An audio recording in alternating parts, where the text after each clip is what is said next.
Welcome to the GRFC podcast, where we give you a peek behind the curtain of what happened in our Fire Pro Wrestling E-Fed.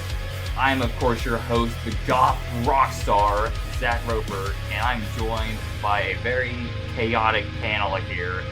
How's it going, boys? How we feeling today? Yeah! We're on the road to WrestleMania. My shit got hard. Just say my erection got hard. There we go. That's even worse. No, it's you not. should have just kept the other take, Zach. Jesus Christ. It's a science fit. I can tell this is going to be a great episode here. So we got two guests with us. We have, of course, representing Friday Night Fights, Noah. That's and me. And we also got the man himself, George, who is one of the co-founders of The Coven. So he's a very important guest on here.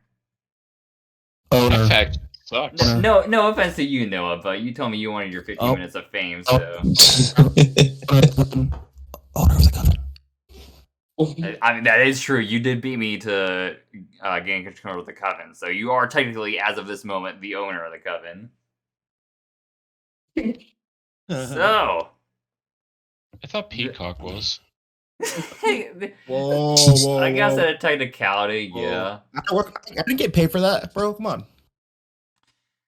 So... Yeah, they own the rates. So in this episode, we're going to discuss the very interesting road to GRC Allegiance, because this was at the point where Monday and Tuesday was like, all right, fucking pedal to the metal, we're going to go balls to the walls with this shit. But before that, I guess I kind of introduced you guys a little bit, but I'll let you guys introduce yourself. So the wheel picked you, George. If you want to introduce yourself and kind of talk about how you got into Fire Pro and stuff, the floor is yours.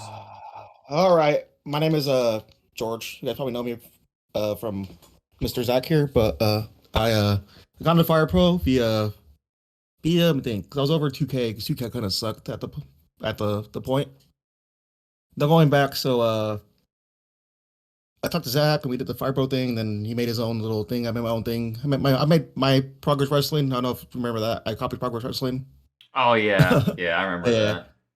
And yeah, I was really interested in Fire Pro. Then hit me up about this thingy, with Dad and this, and we did the ABC cunt thingy, and that shit sucked. And now we're here. So I mean, I'm really enjoying it. I'm really enjoying it. You know, even though we're owned by Peacock now, fucking dead. Hell yeah! All right, no. I am the only man to hold the cruiserweight and the midcard title, so I win. I don't think that's correct, but I am. Yeah, I am. Jet Hunter, I'm almost fairly certain he has held both. He don't. Did Commando Shark ever hold the mid card? I did all three though. A Triple Crown, I win. Right, Triple Crown. You don't remember. You don't know. Wow. You. Crickets. Alright, well. If we want to consider Triple Crown to be Zach at that point, he won Deathmatch, he won the world title, and Yeah, so did I. Cruiserweight bullshit. That match too. So I won all three. So second Triple Crown. Yeah, my greatest reign of all time is the Cruiserweight Champion, where I fucking broke the champion's neck twice. Couldn't get that. I'm joking. Yeah, Zach Roper to elevate the division, right? But I went from like I'll do that later. Go take the floor, Zach. It's all yours. Oh, Noah, I don't know how the hell you're gonna follow that up, but introduce yourself, buddy. Yeah, I'm Noah. I got to this community via, of course, the ABC, but I came over. I was in different football servers, and I got the invite to come to ABC. I don't remember if it was Umar or was it Show. I don't remember who invited me originally, but I think it was probably one of you. That or Jay, because he's invited a lot of you guys. Yeah. One of y'all invited me, so I came on down, and then when I heard you were jumping out, I was like, all right, sure, why not? I have no skin in the game, but I just jumped over, and it worked out because I got on the better side of history, I think. I'm not like I was just starting to watch wrestling at the time, so I was really new to the product, and I was just excited to look at stuff. When Dead was looking for people to be GMs, I offered myself up because I've always liked storytelling, but I didn't really have the wrestling knowledge to be able to uphold it, as you can see by only making it 8 weeks. It is what it is. But yeah, so then after that, I stuck around and helped with a couple things here and there, which I don't know if we'll get to in this episode, but yeah, that's me. All right. Sweet. I always love kind of hearing the road to GRFC. I always find it very fascinating because everyone's story is like really different, but it's cool that it all kind of converges into one point. So as of recording, I believe we have 2 weeks until the end of the year. It looks like we have 2 weeks until the new year. So I figured it would be a fun little topic since we did the Halloween thing last episode. Since this is kind of the holidays or whatever, what are some movies that you guys like to throw on around this time? Like, what are your kind of Christmassy movies or whatever you like to throw on? And I'm gonna start with you, Show, since the wheel put you. Joe, are you dead or are you the Rock? Show. Hey, Send for the man. oh shit. You put him on the Wait, is my spot, bro. stuff? I can hear you now. Hopefully, Don't I worry, would say- bro, we can cut it. I was Santa Claus movies with Tim Allen. I would say that's something that like Oh Movie hell yeah, time. that shit rules. this is my favorite time of year, so it's just one of those it's like to put on or Christmas songs. Mariah Carey. It's Mariah Carey season. So. Ah, All I want Jesus. for Christmas is you. Sorry. Damn, George, look at the pipes on you, my dude. I have to start singing his theme song now. All right. Any other movies you want to throw in there? Because when it gets to me, I'm gonna throw multiple. So if you want to do more than one, like that's fine. Ooh, I don't even know. I'm trying to think. I don't know. I just put on whatever. It's like just Christmassy. My teammates had me watch Elf the other day, so I'd watch that. Oh yeah, that movie is pretty good too. But other than that, it's just really the Santa Claus movies, just whatever Christmas movies on at that time. Okay. Like, So nothing really in particular that you like kind of go through or whatever. it's not like Halloween. When it comes to Halloween, it's hocus pocus for me. Christmas is just whatever. Okay. Yeah. Okay. So Mar, your turn, Oh, here buddy. we go. What Christmas movies do you put on around this time of the year? Man, I had to put the answer class, my man. Like, how the Grinch Stole Christmas, man, with Jim Carrey on that shit, baby. Oh hell yeah! Hey, man, you know what's funny? I love the dog. Yeah, bro. Like, it's crazy. I grew up watching Jim Carrey as a kid, actually, throughout my whole life. I love his shits. It's crazy because the actress that played Cindy Who ended up becoming the lead singer of the Pretty Reckless. Taylor Momsen, I think was her name. Yeah, if you look at her now, she's like all gothed up and shit. So yeah, so you said Jim Carrey's The Grinch. Anything else that you usually put on? Home Alone as well. I like that too as well. Okay. All right, Dead, your turn, buddy. Yeah. Oh God. Oh, Sean, no. do you see how grouchy I am? If I ain't voting for something with Scrooge or Grinch, what the fuck really is it? Or Nightmare Scrooge Before or Christmas? Grinch. Oh fuck. Yeah, that's one of mine as well. There. On the foot by say What, Krampus. Nightmare Before Christmas? Yeah, obviously. Yeah. If it ain't one of those three, I don't know. I don't really watch anything anyways, but I just say those three. Gotcha. If anything. So let me ask, which version of the Grinch? Because there's 2 or 3 technically. There's the 2 animated versions, then there's the live action one with Jim Carrey. Jim Carrey, bro. Jim Carrey. Yeah. Yeah, okay. You Goofier don't like the better. You don't like the ones that the people that Minions made? You don't like that one? No. No. I don't mind the older one, like the way older one. Oh yeah, like the Rankin Bass one or whatever. Whatever one was in like the 1990s or like early 2000s. Yeah, with like like before the live action. The narrated one or whatever. Yeah. Yeah. That one's not bad. All right, Noah, your turn, buddy. Yeah. So, Home Alone definitely up there. Muppet Christmas Carol is a Oh, hell yeah, low-key bro. banger. That's a good one. Oh, that I didn't think of that. That's pretty good. Yeah, Muppets are great. Gotta say. Yeah, those are the top 2 for me. Okay. George, do you have one, buddy?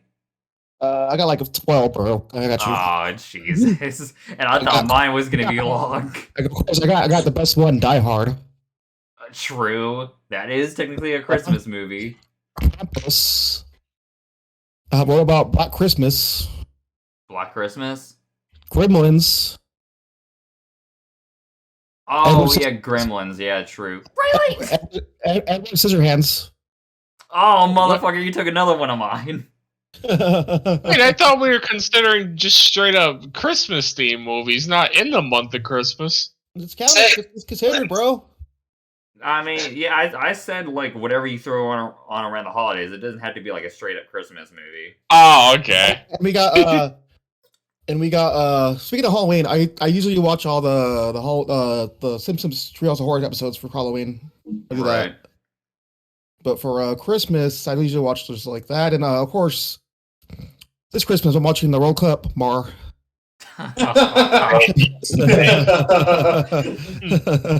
But, Hey man, call it.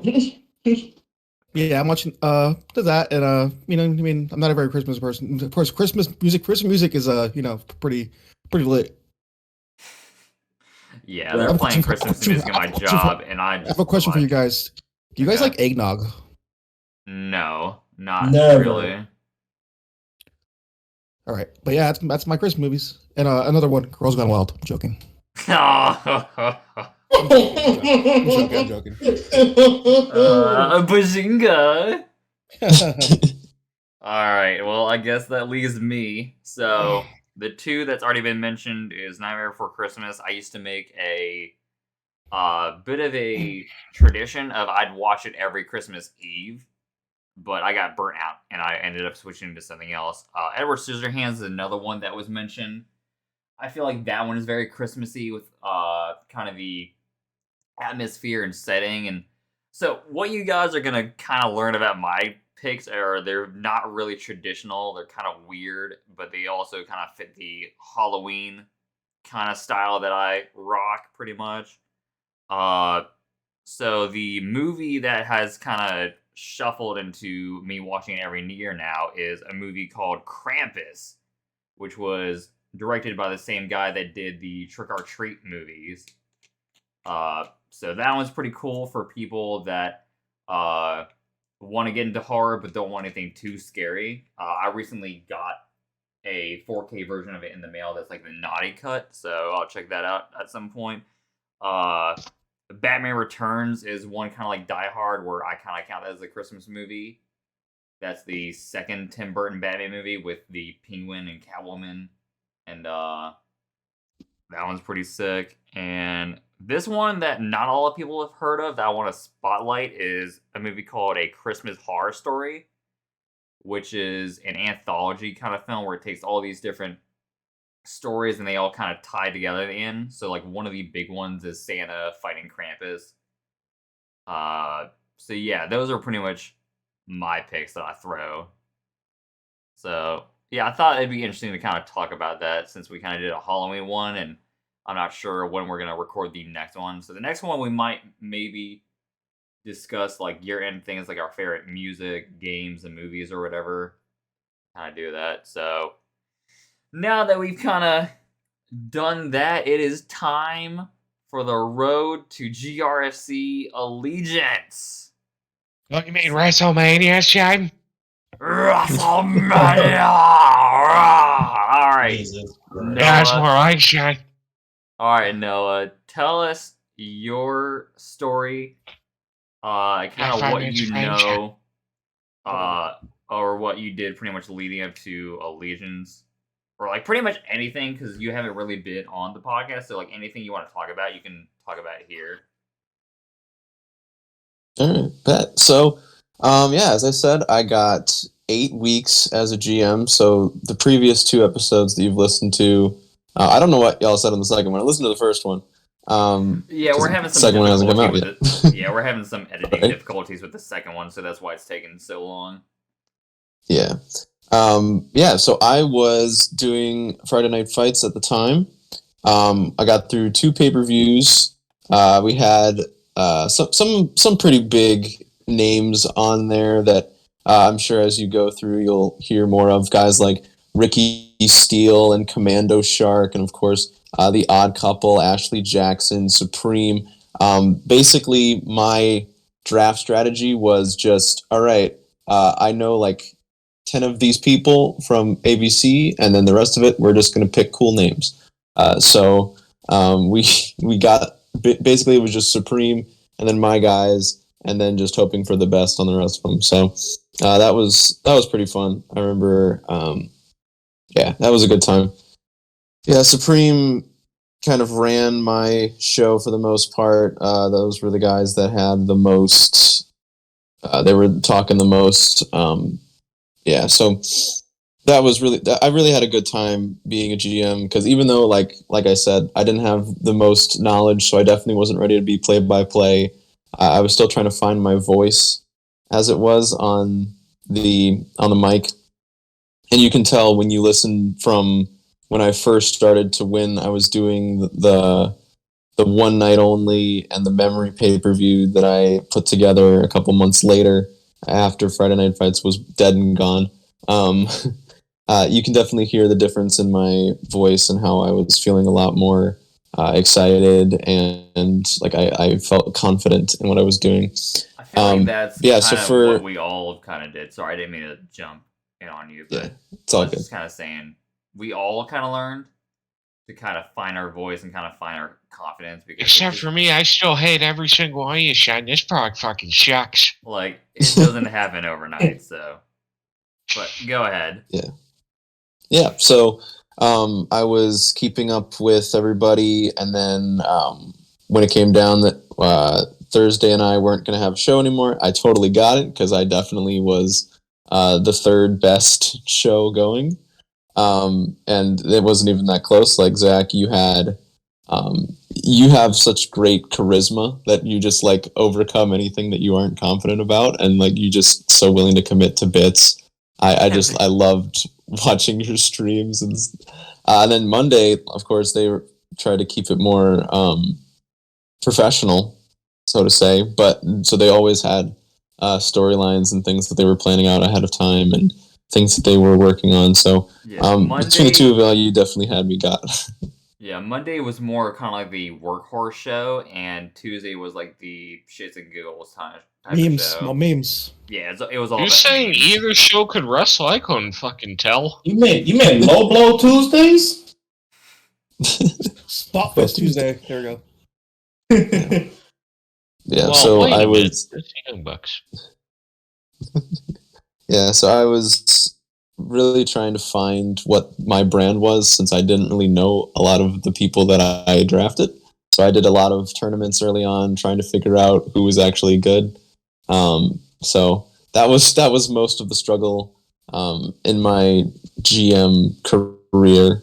But yeah, heading up to Allegiance after I had just finished doing the joint pay-per-view by myself because the other guy didn't show up. I was like, I don't know any of these people on the Thursday show, but we're going to commentate this anyway. But yeah, so after that, we went into the supplemental draft after our brands got taken down. So I'll be interested to hear what you guys were thinking as you went through between our two shows, who you wanted to take. But for me, I then focused on my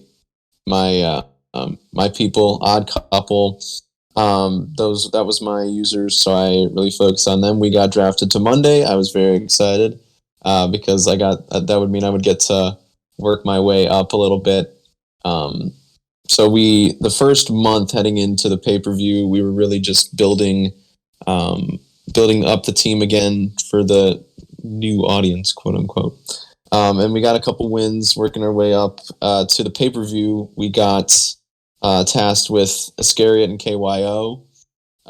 We did end up losing that match, but it was one of the better ones of the night. So that was basically the build up to that. Just a lot of promos. I've always loved writing promos. Like that was one of the things that even when I couldn't have a brand for myself, I would always do promos for this, for OWA, for the stuff I had there. And like, I was always ready to pull something together.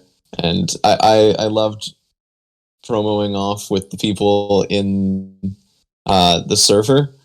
So people like Jay and Mar, we worked together a couple times, I remember. And yeah, so I just always loved promos. And so building up to this first pay-per-view, just a lot of building up who I was and what the guys were going to do. All right. That was good. Yeah, wow. That I didn't know some of that, so it was very insightful to kind of hear about that. Anything else I guess you want to add, or is that all you can recall? That's pretty much all I did for this pay-per-view cycle. Obviously, I hope to come back and talk about stuff we did later on, like the tag team turbulence and other things. Yeah, when we talk about that, I'll definitely get you on board for that because you were a big help with that. Yeah, that was super fun. But yeah, I was really glad that I got to not have as much pressure on me after that, because I was like, it was really fun being a GM and trying to find all these new people, and you can tell that I really got biased towards the people that I had because of doing like getting really excited for their matches later on and wanting to do other pay-per-views just so I could show them off again, because I just loved that so much. So it is, if you're the kind of person that's like, you want to start things and you just haven't had the time or whatever, if you can, just try stuff. It's fun. Like it's no one's gonna look at you and be like, oh, you're silly for wanting to do this. It's super fun, and like if you enjoy doing it, then you should keep doing it. So even though I only got to do it for a little bit of time, I definitely had a lot of fun doing it. So and then building up to the pay-per-views, like I was saying, all the promos and stuff, like it's really fun to do something like this. Hell yeah, brother. All right, this one should be interesting. Mar, what do you remember about Allegiance? Because I think at this point, Mar Rivers was out of Tuesday, I believe, or he was like on his way out. Yeah, I think the only thing I kind of can remember, like back when I like actually focused on Mike more than Mar at the time on that before the pay-per-view actually happens. I think I remember I think Mike was in a 6-man tag match, if I'm not wrong, on that first ever pay-per-view. Hold on, because I got the card right here, because I look it up too. Right. Let's see. Yeah, because I didn't see you on the Tuesday side, so I think you were definitely out at that point. Yeah. Yeah, the main event of this Allegiance pay-per-view was you teaming with Cez against Brian Street and Kenji. Oh, I don't know if that's what interesting. you were talking about, but yeah. Uh, I'm pretty sure that you won that match as well. I think we did. I think I did win that match pretty much. So I was just basically focused on Mike Morris to get him the spotlight since he was like kind of technically brand new in GRFC, which is pretty much easier for me since Mar was like pretty much at this point out of top tier Tuesday at the time. That's pretty much it, bro. I got not much to say about it. Gotcha. Let's see. Who did the wheel land on? Oh wait, I haven't spun it. That's why I don't know. Yeah, spin, you fucker. Yeah, you dumbass. Breaking your own Spin, format. spin, I'm gonna spin. need help Well, with this because I don't really don't remember. All right, it's your turn, Dead. What do you remember about Allegiance? The tag team event, right? We're on 8. Yeah. Yeah, we're on 8. Did somebody find the card for us? I put the link to it under the draft. Oh, at so least to there's the some Monday side. storylines in here. So I believe this was the start of Supreme and Faceless having their rivalry going on. Yeah, I remember that distinctively. This is, as far as I know, when Zawa and Victory broke up, so everyone that as a tag team. Let's see. We got Milkman and Praise. That's when he became the little disciple gimmick going on. Yep. George got put in the hospital by Max Damage for a little while. Oh, yeah. I remember that one. Thanks, Dad. Appreciate it. Yeah, anytime. Enemy made me watch it again. Yeah, I think this is around the run when this Shaq Roper kid was putting himself up against lesser talent, trying to, No, squash hold him off. on. Hold on. No, I'm going to talk about my title match against a very competitive person. Yeah, sure, Shane. I believe so. This is another Will segment that looks like it happened. Is when Corbin and Zach were going into OWA and kind of invading that a little bit. Yeah, this was definitely around that time because Corbin Bester had that backstage fight with George on the Go Home show to Lockdown, so we were definitely teaming up at this time. Huh, oddly enough, the next week after apparently was out and Victory got together. I don't know how the hell that one happened again, but sure. No idea. Hey, let's see. Anything else notable on this show here? Not really. It looks like no title matches. Yeah, let's see if we got anything There was good one. in the next one. I'll get to it, but there was one title match on Tuesday that went fucking crazy. That I still watch to this day. You know what I believe? I think this actually ended up being a good match, if I remember correctly, is 818 match 5, Morbius and Sheerman. I believe that was like a 30-minute match that was unexpected. That's the one I'm thinking of. It might have been. Let's see, what else we got here? Oh god, yeah, match 8, we had the number 1 contender Royal Rumble going on there. Oh hell yeah! That became that became a Tuesday staple after that, where it's like, all right, if I don't have a number 1 contender, I'm just gonna fucking throw people in and see who wins. Right. Yeah, that was also my strategy.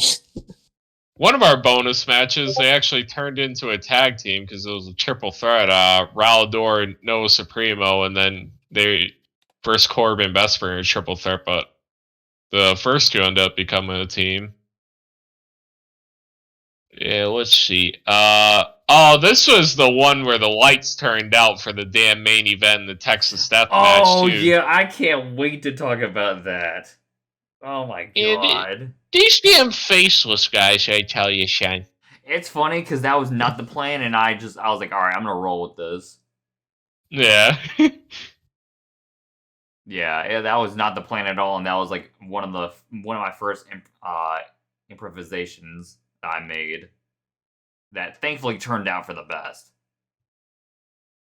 it looks like this was kind of the start of Stitch introducing Griffin with Ted Z, I as far as I believe can so. tell. Yeah, I Although think it's, Griffin didn't end up doing too much on the show, but he was around. I think he had like an okay record, but he just didn't really win much. Let's see. Go home show. We got anything good here? Oh god, another. Oh dear god, the fucking tag team #1 contender battle. Yeah, that's when I was testing shit. I said screw it. yeah. I think that was the first time we did that one, which ironically became kind of a thing we ended up doing for getting #1 contenders. All right.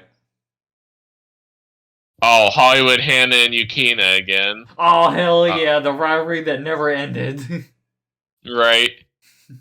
Fucking Carmelo knocked him in Sierra Moon. Oh dear God.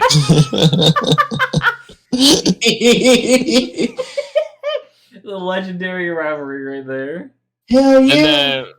And then Marin Jet, which I think was probably the takeaway from this whole show, I can imagine. Because Jesus, this card is fun. Unless Hollywood Hannah and Yukina tore down the house again, which maybe they did. I don't remember that one. Probably because I paired them up after the Texas Death Match. I'm like, all right, like, well, let's see what these chicks can do on their own. Yeah, they did great in the first time. Let's see. Again, all right, now we're up to allegiance here. I don't remember what really happened in the opener. I know match 2 was like a good 40-minute match or something, and I think the Hearts ended up losing, didn't they, against Jackson? No, I believe they actually won. Oh, okay, but it took them 40 minutes, so that was like the Yeah. takeaway there. Yeah, it took them a long ass time. Sorry. Yeah, I just rewatched some of this back, and yeah, that took like a really long match, and they just couldn't put her away for like 40 minutes. Yeah, like they were trying their damnedest. Let's see, match 3, Jet Hunter and Tony the Same. I think this was, if I remember correctly, Jet Hunter's first run with the mid card. I think he did end up winning. Yeah. I'm not sure. Yeah, I Yeah, believe so. he won when Zach, you were trying to log into Twitch or something, and so you missed the pin. Oh yeah, nice. because I think my house had a blackout or something like that. Let's see, match 5. Oh, Suki and Carmel when that rivalry was going on. That was the fucking craziest match ever, man. I still watch that to this day. In match 6, this motionless bummed in do nothing Now, hold against on. Zach. Hold on. I can't wait to talk about how we made him. Co-main event for one night only. The Coven will reunite. It doesn't Yep. even say who the fuck is in that, so good job. But no, I'll talk about who it was. Because I've got a lot to say about that. And then the main event was Supreme and Faceless, and I want to say Supreme won that. Yeah, it was the second War Games kind of thing. Yeah, Yeah, because I think the first one was with the females when they were doing their thing. Because spoilers for the next episode, but yeah, Faceless kind of lost two of their biggest rivalries. And they kind of suck.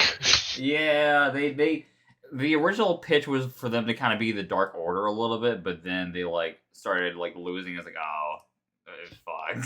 Yeah, well, once they got a main guy with some direction, they start doing better though. Yeah, once we introduced El Picanto. Yeah. Boo. Hey, now wait a minute, Shine. He's your world champ. He was our last world champ, in fact. That is Boo. true. All right. So, anything else you want to add, Dead? Any idea how you came up with the allegiance thing, or was it just something where you're like, "Fuck it, this works"? Our product sucks. That's all I know, Shine. I want to say everything really was the worst on the GM. whim. Yeah. Wait, GM? I'm not the fucking GM of these shows. You're going for that Dave Meltzer award, but worst manager of fucking year. Oh, Hey, all the names were just on a whim to come up with a theme. Because I think we have very rarely a show without a theme. I think it's only Final Fight and New Beginnings that don't have some central What do- theme to them. Yeah. What are we, the WWE? I'm joking. All right. Well, George, what Uh, exactly do you remember about the build-up to Allegiance? I remember Max almost put me in the hospital. Remember that? Fucking dead. Yeah, that shit was fucking. Oh, you're just brutal. copying off of me, huh? Yeah, that's what I remember because I mean I was vaguely here. What's going? I mean, Yeah, that's true. So let me ask you this, so that I know when to All right, bring you buddy. back. When did you start to like seriously role play on Tuesday? when we did the whole lockdown match. The wait, So that was a what month match? before this, I believe. Yeah, Oh, the triple threat steel cage match that we talked about last best match in episode, the history of this company, bro. right? But I mean, Oh, wait a minute. I guess later, when did you like really start to like dedicate to like role playing and Oh, you know, when we paying attention? when I created the gimmick of Hannah Rose. Oh, okay. So when we get to that, I'll bring you back on then. Oh boy. Ooh, That's boy. a whole other thing. Oh Ooh, yeah, and then, boy. I remember the Coven reuniting. I kind of do, and I kind of don't. Right. Okay. So yeah, I think you were actually in the Coven match, Yes, if I remember yeah, correctly. Yeah, so I was. I came back. Remember, because I was in the hospital. I remember that. yeah, because I wanted that to kind of. So I was debating whether who for the members of the Coven I was gonna have in the match, and I ended up going with the kind of OG There was like lineup. 45 members, bro. Yeah, so I ended up just deciding I'm like, all right, I'm gonna go with the OG lineup, the one that everyone kind of knows or whatever, and because at this point, this was the big story was the split between me and Emo and seeing if they were gonna kind of reunite. Like that was the big kind of like tease where it's like, are they gonna get along or are they gonna like just fucking stab each other in the back in this match? Was that where you turned on him?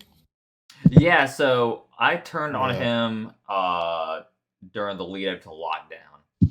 That's when Yeah, I I turned on remember him, that. and I discussed that I would have done things differently, and we might actually do this in the future. But the other idea, or the idea I would have done differently, is I would have had Emo turn on me because no one would have saw that coming, and it would have led to like a Coven civil war, pretty much. Hell yeah. So yeah, Coven stuff is always the most like in-depth stuff that we get, and it's really entertaining. and it's funny because I'll discuss this now, but like when the Coven first showed up and World's Crappiest Company, like we kind of lost our like debut match, but like it was pretty much my shit talking and George kind of like doing his thing that like really got us over. And Kano hated us. yeah, so Great. That was great. Kano despising us got the ball rolling for everyone else to hate us, and that's when we really got noticed. Because Carmella won the women's title, and then I won the main title twice, and then I started recruiting Emo Boy and stuff, and that's when Emo Boy came in, that's when everyone fucking took notice of the Coven, where it's like, all right, fuck these guys. So I remember that. It's funny how we kind of slipped under the radar a little bit until I made it where it's like, no, you're gonna fucking watch us. So yeah, I guess anything else you remember, or I guess we'll save you for when we get to Hannah Rose. I remember so much like nuggets of stuff. Remember that? I know. I remember. I mean, a lot of nuggets, a lot of funny stuff happened in the server and people, and just all Zach's funny gimmicks he had. Oh yeah. All Zach's funny little nuggets of information we have. Just more deep cuts. You know what I mean? Well, I mean, this is the podcast to do the deep cuts because this is kind of like a peek behind the Yeah. curtain. So if you want to share any deep cuts, you're more than welcome to. When did I have the match with Mar? Did I have a match with Mar? It was like 2 out of 3 falls or some shit? Or am I thinking wrong? You challenged Oh, I challenged J Bomber, huh? yeah, I believe it was J Bomber. Let me look. Yeah, I remember that. Then I had the whole feud with Skip Leg Day. Oh yeah, that shit was so fucking hilarious. And I killed him with a sledgehammer in one shot. Hey, All we right. aren't at that point yet where you're killing I them. know. Well, I mean, what And I like brought him back. And I it's brought him good to back. like yeah, we can talk about it now and we'll just like lead back to it whenever we And get I- to it. and I brought him back as my tag team partner. Remember that? Any Yeah, other bro. All right. That's it. Go ahead, bro. All right. Well, it's time to get Monday's perspective on everything leading up to Allegiance and the show, because this was technically the first time that both Monday and Tuesday had their own shows. So we pretty much had the mindset where it's like, all right, we're gonna fucking show you why our shows made it. Like, this was pretty much our time to shine, at least in my My time! mindset. My time! Alright, where the hell is your soundboard?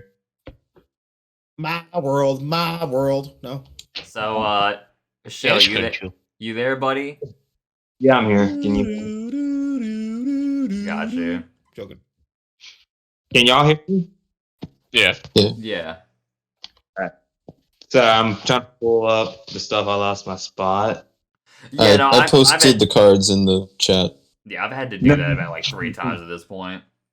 Yeah, I'm trying to build up the build up. I'm trying to see like what happened.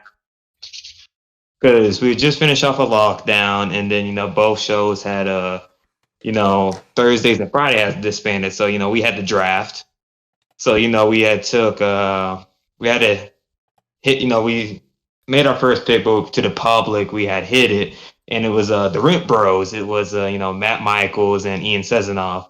And Matt, he ended up being a deathmatch champion, but it was really Ian Sezanoff that was the big get, because Thursday they didn't want to use him, so it was like, all right, we got the future main event dude, who was just huge. And in that same draft, we had KYO, leader of the ABM, a man that was probably one of our best like storytellers, you could say. Like, he had an in-depth story with what we had planned for him. And then we had the odd couple. And then this was a draft that we had decided to build the Siege, which was possibly our best faction, our best tag team that we had, because the first member of the Siege we had got was like in this draft was TJ Adams. I remember Noah saying, "You went with TJ Adams of all people?" Yeah, because he was a jobber on my show. But when he came to Massacre with Nick Royal, like, those two were just a legendary tag team. And then from there on, we just built on some key members. We got Aim for Armbar back. It took them like another year later to finally like make the staple Massacre, but we'll talk about that, in about probably a dozen, like 12 podcasts from now, episodes. But yeah, so right after lockdown, we had our first super show at the beginning of the month, which was Lost in Japan. We had we were introduced in the Crown Jewel Championship, which was like our Intercontinental Championship, prestigious and all that. And it was supposed to be Bullet and Cards Routing, both winners of Block A and Block B. And Brian Street sued his way into the match. And when it comes to Lost in Japan, that match is probably one of the best matches we've ever had, because I remember Dead was saying we essentially just had like 2 single matches. Like, we had like the triple threat for 15 minutes, and it was just Bullet and Brian just duking it out for like another 20, 25 minutes. And that match was just great. Bullet ended up winning, becoming the first ever. And then, we mentioned last podcast how we made a trade, and the person that we ended up getting was Aaron Powers. She opened Vanessa's like open challenge and all that. And those who had a match off, the promos and all that, Vanessa trying to make her mark in Massacre, the arrogance and all that, versus Aaron Powers, who's an established woman from, OWA and all that. And then the big rivalry, like, just carrying on through this month in Lost in Japan, was Kenji Ibuchi and Tejano X, and that steel cage match. It was just one of the best matches, like, just storytelling, main event wise. We had that. Some people might say Kenji carried Tejano, performance wise, through the matches, through that feud. But, that for us was one of our first major storylines that, for me, it was just fun, just creating and all that. Then we had Lone Star Stable taking their belt back from the Royal Flush, in their short reign. And then, Yao Jaquan losing to Shinsuke Gawa, and, their triple threat with Sun Piang in it too. And then the Siege made their debut at Lost of Japan. Promo wise, after Tejano had beat Kenji in the steel cage, the Siege just attacked Tejano. All four of them just met a ring, just super kicked them all at once. I remember making that promo, and they're like, "We're here to stay," and they made their mark. And then we just start going on through, the weeks and all that. Kenji wanting his one last match against Tejano, end up super kicking Meredith Lee Fox, in her office. Which a few weeks later, Kenji lost that match and was like, "All right, you can't, go." For the title anymore while Tejano is still here. So we just, that was one of the storylines that we had that was ending off. And then we had Bryan Street versus management still growing. Bryan Street was actually arrested in this period because he blew up Alexander King's car. That was just one of those things that it was just so fun to like role play as. It's just like, man, how many times can you just say someone blew up a car? And then we just, kept slowly building our new stars. We had Mike, just slowly, I said probably the best free agent acquisition that we had on Massacre. The Odd Couple, trying to integrate them in, build them up. We've always had ideas for the Odd Couple, and we always wanted them to end up being a tag team champion because we had Noah. Noah wanted plans to, we wanted those promos and all that. It's just they never end up getting it, but they still played a huge part in Massacre. And then let me just pull up the pay-per-view card. I'm trying to get to it now.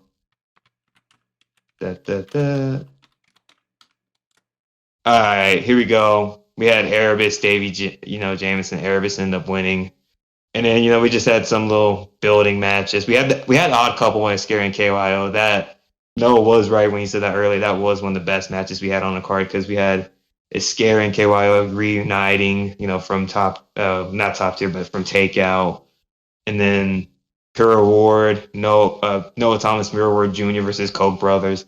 Pure Award Jr. and Noah Thomas, those two weren't supposed to be like a great tag team. They're two single stars, and they just made a mark. It's just, once Greg Ward left, Puro ended up leaving and all that. So it's just like, damn, we really lost on a good tag team, but they were great for what we had at the time. Then we had Shinsuke Gawa Brong.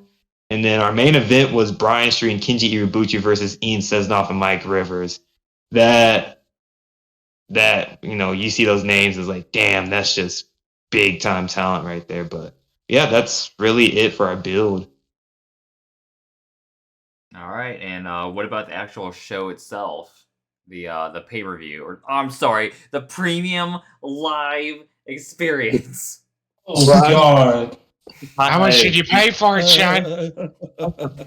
We still had the. Unlike worst company or crappiest wrestling company ever, we didn't charge anything for these shows.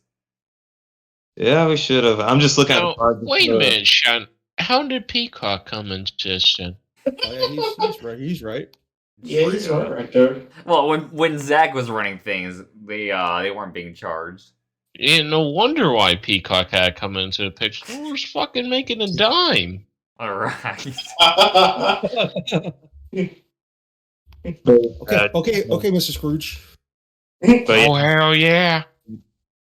it's just a lot of tag team matches. It was just, people know how Massacre was when it came to pay-per-views at the time. We tried to split half and half of the super shows, get more eyes. That was the marketing strategy, but That just was seeing something that was, sorry, I didn't mean to interrupt, but that was something that was very criticized very heavily towards, I guess, the back end of GRFC. Like, around this time, people didn't mind it that much, but I feel like people were more critical of it as it went on.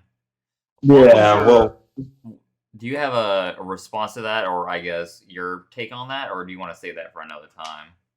Yeah, it's just one of those things, it's kind of like once we started, at the time we were all competing, it's just like, all right, we get more eyes on the talent, we get more storylines going, kind of like split half and half, kind of like load up the shows to where it's not like people are losing their spot on the card. And it's just like once you get through year one with that, it's just like, okay, like we kind of mess it up. It's just became something annual with us.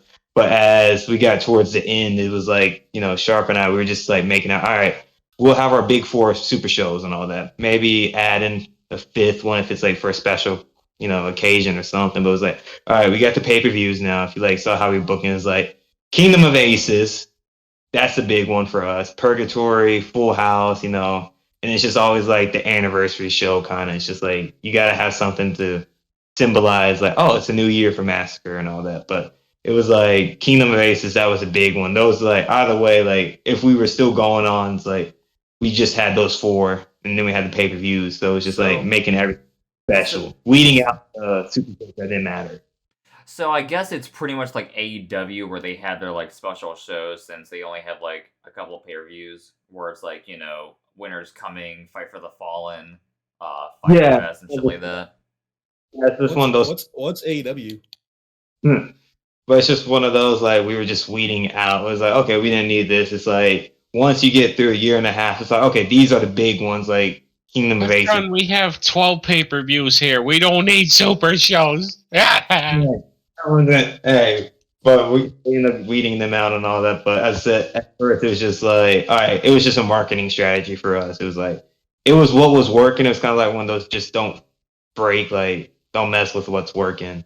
Which, I mean, as a business graduate, I can't blame you for that. If it was something that set you apart and it was like a good business kind of strategy, then fuck it. Why wouldn't you do it?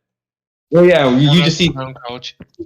You see special title and you see some, championship matches, and it's just like, oh, okay, that's just like your eyes on the product because it's just like, it's like NXT yesterday, a random women's, match and all that, quote unquote. Like, there's a bigger story behind that, but it's just like, if we're gonna have a championship match, have it on a show. It's like, okay, there's some build to it.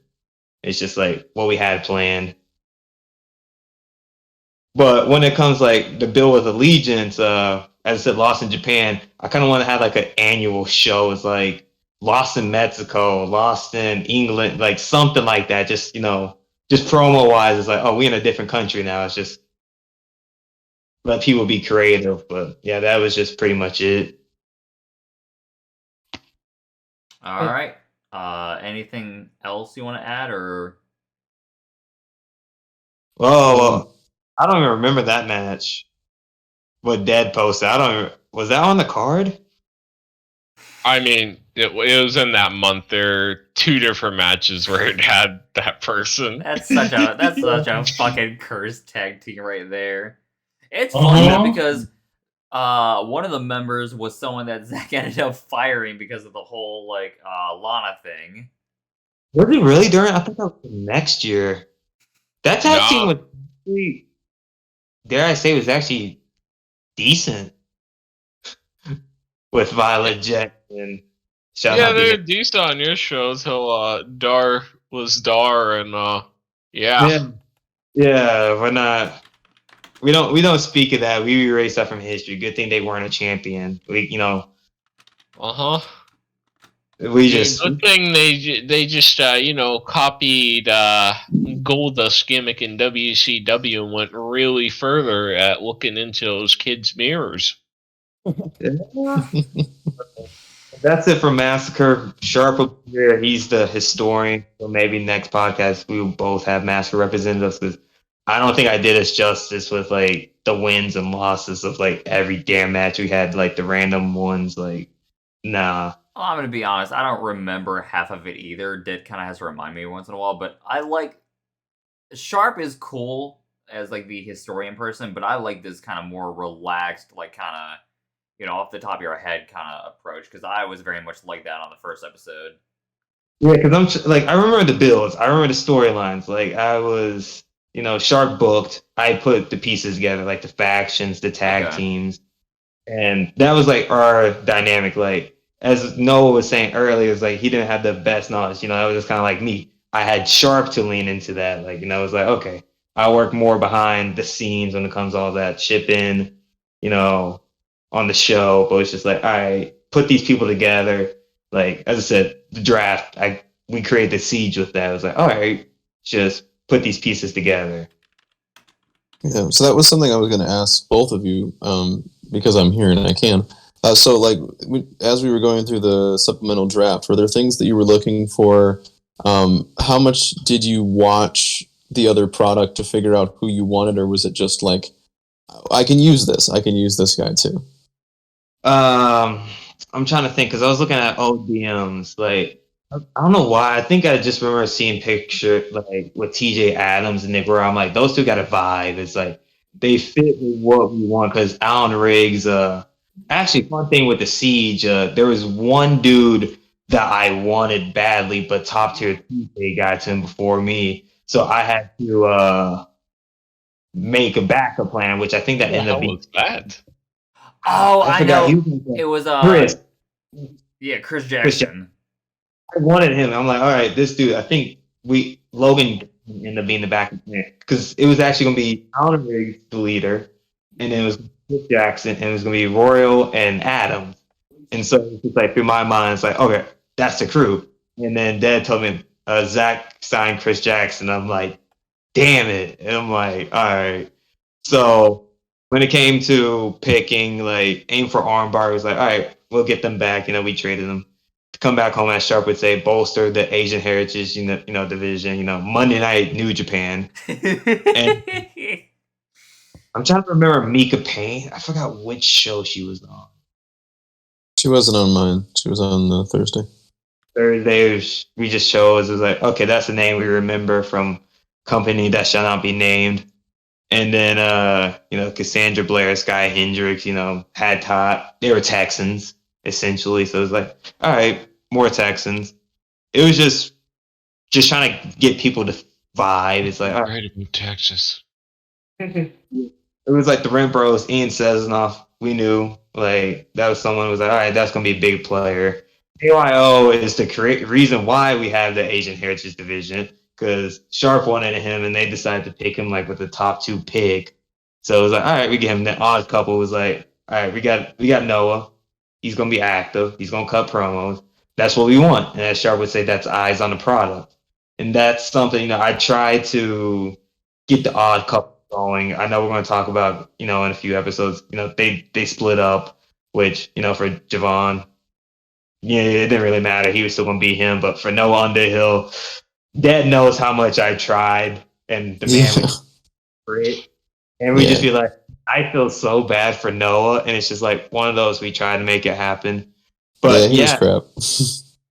just do know TJ Adams was one of the biggest parts of Massacre in its history.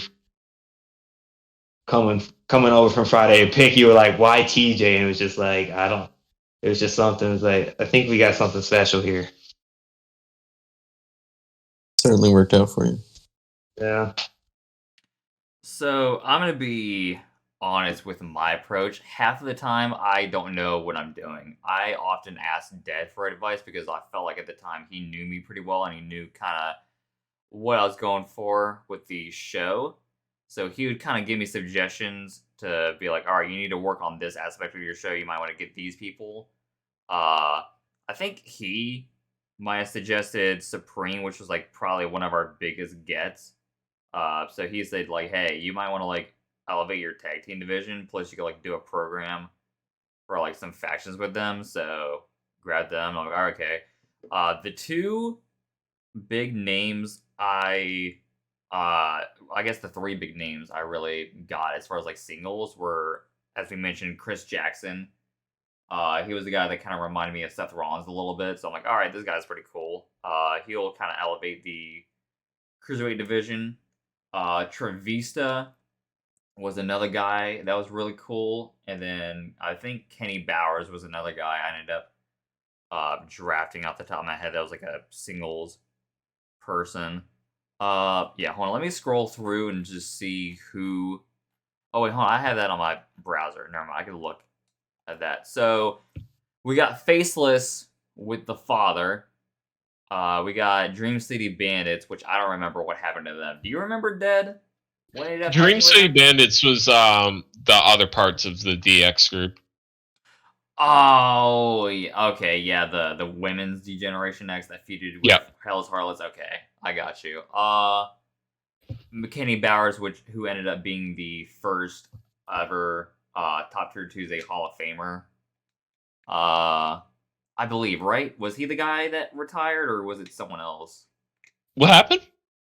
Kenny Bowers, was he the one that Yeah. retired? Okay, yeah. Yeah, So he retired. yeah, he was the first ballot Hall of Famer for Top Tier Tuesday. Because I believe he ended up retiring around the Proving Grounds tournament, right? Think so, yeah. Yeah, so Yeah. it was coming up on there. So I was like, all right, for his last match, we'll just make it like a Proving Grounds thing. Because he's like, he was like an MMA striker kind of guy, so it made sense to me. I'm like, all right. I pretty much told him like, hey, I'm just gonna have you retire after the Proving Grounds. I know you're kind of done with OWA and stuff like that, but I kind of want you to finish this up before you end up leaving. He's like, all right, that's cool. So, Jackson Victory, I also got. Oh, yeah. When I got him, we ended up pairing him with fucking Tommy Wiseau. Oh yeah, now there's a team right there. The charismatic Enigma, Shen. Greatest team of all time. We also got Dark Clown with Mrs. Clown. That was another fucking meme one. Mario Luigi Labrasi. I don't remember doing a whole lot with him. I think that was just like I a think he meme was just guy. he was with the Italian Stallions, I think. Yeah, Oh, you kind of yeah. fuck all with them. Yeah, so Like they were, Adagio betrayed them after like a week or two. yeah, they were pretty much the prototype they were the catalyst to get Adagio Rossi over because of who we modeled him after. And I'm like, I'm gonna make this guy like a fucking goof and just make him the star. It's funny because my original idea for him was way different than what he ended up being, so I can't wait to talk about that. Let's see. The Forest. I don't remember who they were. Were they? Something about Jungle Man. I think that was Kid Tarzan and the other. Oh yeah, because like I Yeah, got him Jungle because, Guy. yeah, Kid Tarzan I got because very famously in World's Crappiest Company, he was my first loss, but didn't capitalize off of that. So I'm like, all right, let's see what he can actually do with Zach running the show. And yeah, he's a guy where he didn't do a whole lot. And I'm like, all right, well, I think they ended up getting the cutting room floor at some point where it's like, if you're not gonna do much, I'm not gonna use you. Yeah, I think they ended up in Monday at some point. Yeah, Supreme, like I mentioned, was a big get, so I immediately capitalized on them because I think Vent messaged me first, asking me how I was gonna book them. I'm like, honestly, like I'm gonna try to book you guys strong, but whatever Fire Pro does is out of my hands, and I'll just try to roll with it. As long as you guys pitch me ideas and stuff, I'm always open to suggestions. And they're like, okay, we trust you. It's like, I'm like, whew, thank God. Oh man. Yeah, Trevisto was another one that I got where he was like kind of a strong style kind of guy. So him and Kenny Bowers ended up feuding a lot. And then yeah, that was like my final draft pick according to this sheet. So yeah, that was my kind of. So whenever it came to drafts and cutting room stuff, the cutting floor, I don't know if I end up doing it around this time, but it was something where we literally just threw the people I wasn't using into like a rumble, and whoever won got to stay, and the losers got like eliminated pretty much, and we would just go through it that way to kind of clean it up a little bit. But yeah, so I guess since show ended up going, it's my turn to kind of talk about the road to GRC Allegiance. Or to WrestleMania, Shen. I'm gonna be honest. I find it really interesting that I somehow managed to top storyline wise the fucking GM bounce house cut storyline. The fact that the fact that I amplified the storylines, because this was 2020, so my job, the theater, like I just got back, so I was thinking of all this shit while I was on the floor sanitizing shit and just thinking like, all right, what kind of goofy shit can I do? I was also checking like wrestling news and shit. So when the Vince McMahon stuff started, I just immediately capitalized on it because I was like the scummy piece of shit GM, so it made sense. Wasn't this a Goth in his harem time? Yeah, this is pretty much like us finalizing the idea of it, pretty much. Oh, okay. Where Zach openly admitted that he had a polyamorous relationship with the harem, pretty much. Hold on, I gotta find the spot I was in. Sorry, I had it just okay. Here we go. So immediately, so this is like probably the craziest lead up, just with me reiterating that. But George just immediately went out of the gate and challenged Jet Hunter to a 2 out of 3 falls match, and I believe that Jet Hunter won that, if I remember correctly. You sure did. Yeah. So after that, Lash gave her thoughts on Babe Ruthless challenging Hell's Harlots to the War Games match for the title, pretty much saying that like she commended her bravery, but she was stupid for that. And I'm gonna beat some sense into you tonight. So it's like I kind of associated them with each other, and I made them friends. So it's like, all right, they're kind of like the prototype to the Blackpool Combat Club, if I can make a good comparison. So that's kind of what they were doing. Then Zach came out, and I gotta read this fucking promo because this is the one thing I've always been known for, character-wise, is my fucking promos. So this was like my fucking heel, winning the gold, shit-eating kind of promo. So I started off with, "What's wrong, GRFC fans? Are you upset because your hero Mara Rivers let you down? At GRFC Lockdown, I proved to the whole world that Mars Run as champion was nothing more than a fantasy.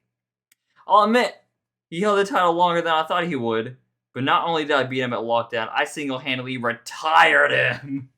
So I definitely leaned into the fact that like I kind of let Mar go because I knew that he was more focused on Mike Rivers, and I was like, all right,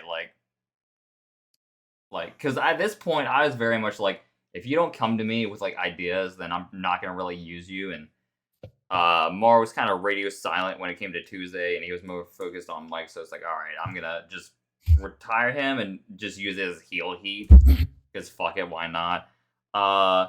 Then I continued, and now that he's out of the way, all you fans finally have a real champion on Top Tier Tuesday. One you can be proud of, one you can look up to. And this was when Marco Da Vinci interrupted me because this was so it's funny that Zach rebounded hard after his worst night ever. Zach fucking loses the handicap match, then loses to Marco Da Vinci only to win the fucking belt at the pay-per-view. So I was like, all right, since Marco Da Vinci beat him, Zach's pretty much gonna try to exact vengeance on him, and I think he ended up winning that match. So the match card was Stitch and Mortius versus Shooter Man and Prince Shu for the first night after the pay-per-view, which I think that went pretty hard. That went pretty crazy. Yeah, hold on, I'm trying to. It sure went hard, bro. Let's see. Actually, I'm just gonna see if there's any matches that led up to anything storyline wise, because I don't want to do a fucking rundown again. Like I did last kind time. of already did the rundown. Yeah, true. So I'm gonna just look and see if there's anything entertaining, because I want to highlight the real scuffed up shit that I did. Well, you can talk about the praise story and where that went. So we got Tony the Disciple. Oh yeah, I'll get to that. So. Yeah, so I talked about doing the chopping block. We already talked about the draft picks. Okay, so this was pretty much when I put my foot down, where it's like, all right, if you guys aren't gonna fucking tell me anything, I'm not gonna book you. So I wrote, as the general manager of Top Tier Tuesday, I often get requests for matches that I either approve or deny. Here we go. A request I received this week fascinated me. Former mid-card champion Praise, who is incarcerated in a penitentiary, requested a match against our current mid-card champion, Tony the Milkman. Okay, so this was the build-up to the Disciple. So, perfect timing that I got to this. I expected him to want a title match, however, that was not the case. Praise wants a match against Tony to, quote, show him the light, as he put it. Praise's only stipulation in the match is if Tony loses, he becomes a disciple to Praise and acts on his behalf. This will be very interesting to watch on Tuesday. So yeah, my idea for this, because I told Did, I'm like, if Praise wins, cool. If not, whatever. But this was right around the whole Monday Night Messiah gimmick with Seth Rollins, and since Praise was already painted out to be a villain, I'm like, it'd be so fucked up. Like, he already killed Tony's brother. It'd be so fucked up if he beat him in a match and made him like follow his every orders, and that's what ended up happening. So my booking is like, what would be the most fucked up thing possible? And I'm like, if that happens, that'll be fucking amazing. And most of the time, that's exactly what happened.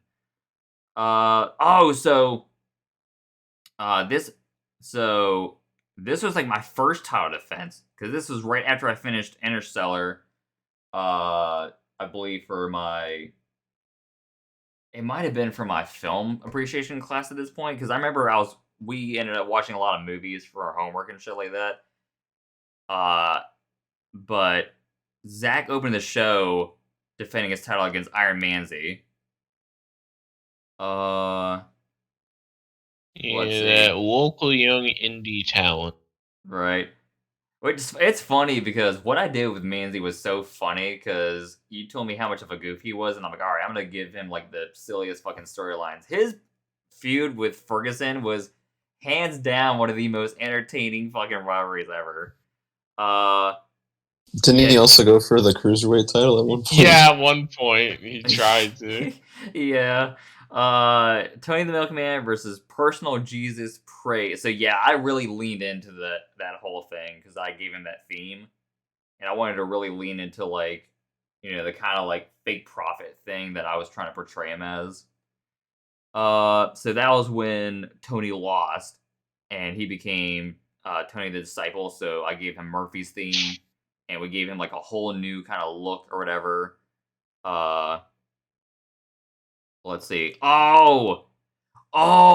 This is when it happened. So Hollywood Hannah versus, I don't remember how to say this person's name. I ended up calling her Casserole, and that's what Carmella ended up referring to her, because I just couldn't do it. I'm like, fuck it. Carmella would say something like this. I forgot who won between Yukina and Scully Love, but they were in a triple threat match. And this was a number one contender match to face Carmella. And I believe Casserole ended up winning, and this was when we got one of the most legendary fucking moments ever when it comes to Hell's Harlots. So let's see. So that's when I talk about I opened the show. So yeah, let's see. So this promo was pretty much Carmella saying that Casserole hadn't earned shit, and that she was gonna have her face Hell's Harlots in a fucking gauntlet match, and if she somehow made it, she'd be the number one contender, but if she didn't, then we'd figure something else out. And this was when I announced the PRV theme, because something that differentiated Tuesday from Monday was the fact that Tuesday had PRV themes. Because as I mentioned in episode 2, or I think I might have mentioned it in the first one, it's something where I want to hear music that's going to really fire you up to watch the show. So this one was Voices by Motionless in White, because I'd already done Bring Me the Horizon twice. I'm like, all right, let me get Motionless in White in here, and I felt like Voices worked pretty well at that point. Let's see. Was there any... Oh, okay, so here we go.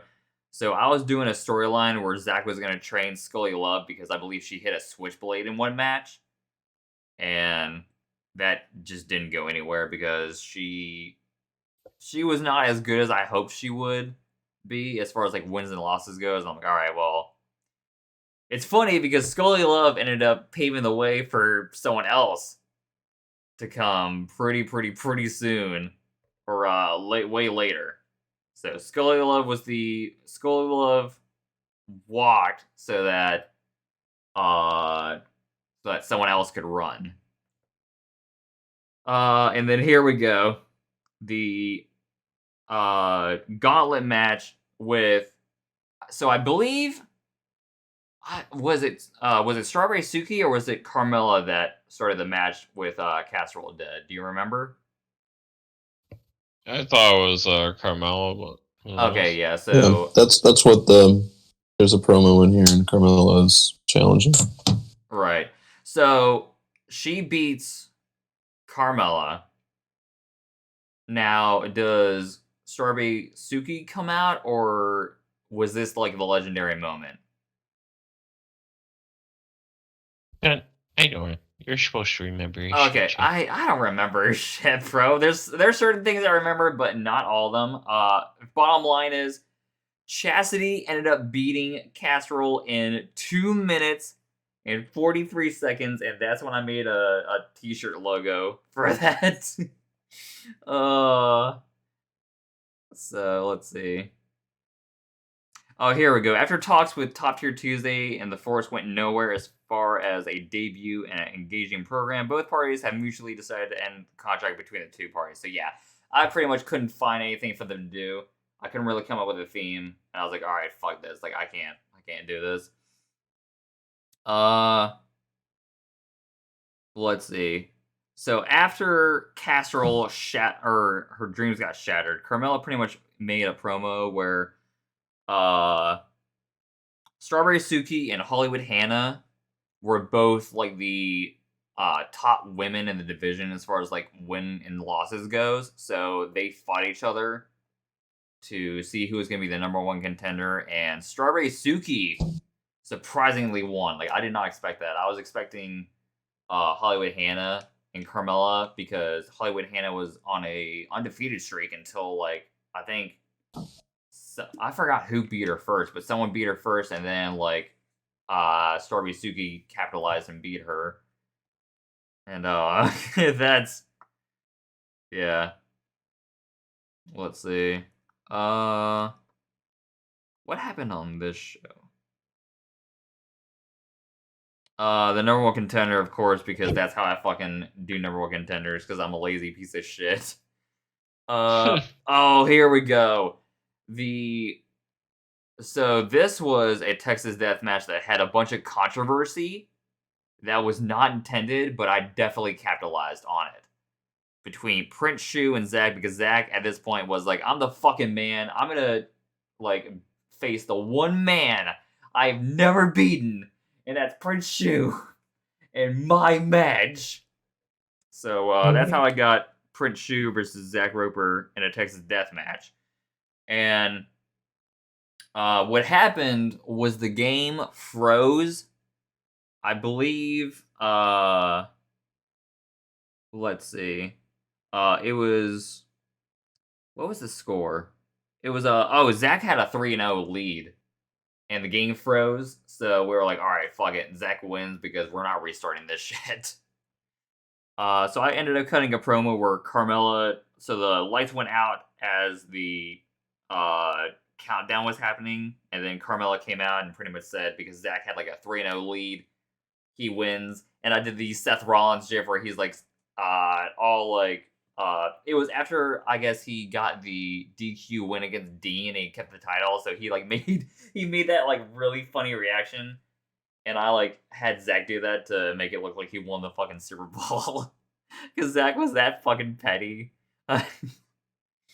So I believe. All right, so let's see. Oh, this Carmella fucking tweet was so funny, because this is when I was still doing the whole tweet gen thing. Carmella said, Hollywood Hannah harassed me in my office after she lost the number one contender match against Strawberry Suki. That's not my fault. I gave you an opportunity and you blew it. How about you give your A-list parents a call so they can teach you how to win matches again? That was so fucked. So let's see. Oh yeah, so that was when I put my foot down and say, if you're not gonna cut promos or you're not gonna talk to me, I'm not gonna book you. Because I was juggling school and work at the same time, and I just was not about that. I'm like, if you guys aren't gonna like give me ideas or advocate for yourself, then I'm not gonna fucking book you. Let's see. Carmella Noctem had the if she's got a pulse, then she's not my type shirt that we ended up putting in the game. Oh, so this was right around the time when we were gonna start introducing the deathmatch title, because that was like the only title we were missing at the time. Yeah. So we were starting the deathmatch king tournament. So that's when George got fucking killed. Was during that tournament. Yeah. So the bracket Chill. was Max Damage versus Lash. Chad Carter versus Dirty Dishes. The Woman Named Sting versus Iron Manzi, and Babe Ruthless versus Omega, which I don't remember who that was. But the people who had a bye week were Sid Barrett, George, Dark Clown, and Corbin Vesper. So they were kind of waiting for the winners of those. Let's see here. Let me just dispel some rumors surrounding Mar Rivers' return to Top Tier Tuesday. No, he is not getting. No, he is not getting an automatic rematch clause. If he had paid more attention to the contract he signed, he'd clearly see stated in Article 13, subsection B, that, quote, any competitors who wins a championship on Top Tier Tuesday lose the title and are absent from the company for a significant amount of time will have their automatic clause, rematch clause revoked. For those who can't read a legal document, it pretty much says that because Mar left Top Tier Tuesday for more than 2 weeks after losing the Top Tier Heavyweight title, his automatic rematch clause has been revoked, meaning he's got to go back to the line and earn it again.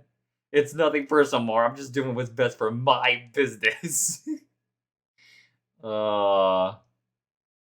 Yes.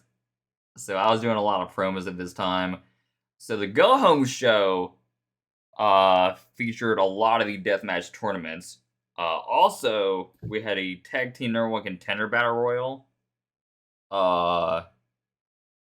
Hollywood Hannah faced Yukina again because after the Texas Deathmatch, I'm like, I've got to put them together and see how they do. So yeah. So I don't remember how this came about, but I started the whole Faceless and Supreme rivalry because that was we were leaning into that. Because I had that going on my show, so you probably picked it up from that.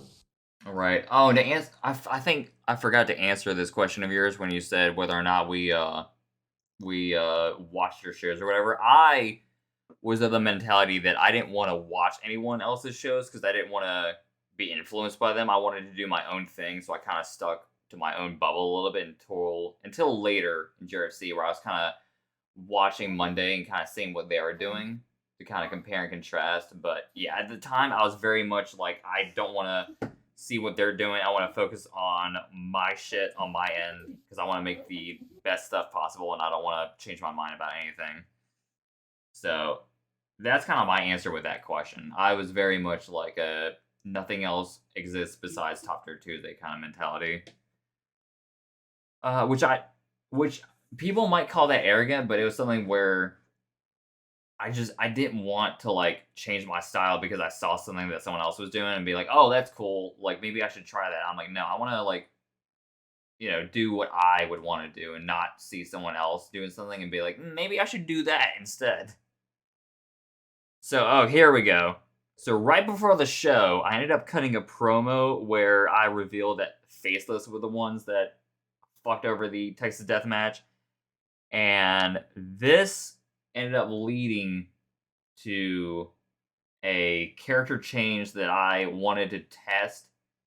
And I was like, you know what? I'm going to pull the trigger and kind of do this because at this point, Zach and Emo were like at each other's throats. They hated each other, but I was like, all right, I want to kind of get the Coven back and kind of see how they would do in GRFC. So I'm like, all right, how exactly, realistically, could I get these two that hate each other to kind of join forces again? And this was when, I believe, when did Gen Extreme debut, Dead? Do you remember or no? It's probably, if you look around it would show it, but I got no idea otherwise.